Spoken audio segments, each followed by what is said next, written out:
people's hands in consumer demand. And one thing that you said we should consider, which I agree with, is just jobs, jobs, jobs. Like anything we can do to create jobs out there in the marketplace. And so you've identified at least a few needs that we have that everyone can see. Hundreds of thousands of contact tracers and people to work at, like actually identifying what's going on with COVID-19. I would definitely put infrastructure in this category. One of the concerns I have is like, how quickly can we hire large numbers of people and train them, create a new bureaucracy if it's done through the government?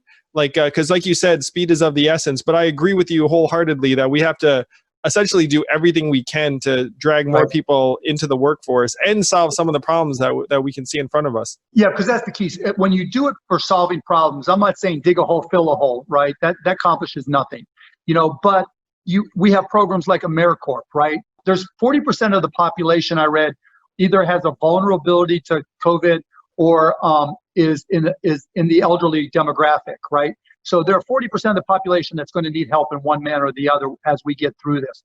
And there's organizations like AmeriCorps, which already have the infrastructure in place to hire people. The only issue is increasing their budgets to allow them to hire more. So that's for elderly in-home care and support care.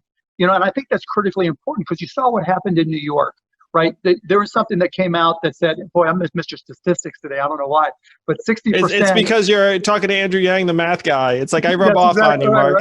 Right. I love to geek out with math. And so of the people who had COVID in New York, 60% are people who were shut in at home, who need outsiders to come in and help them. They can't go out and do it for themselves. And so there's an immediate need that AmeriCorps could train that doesn't have to be a high skill job, just have to be a high compassion job.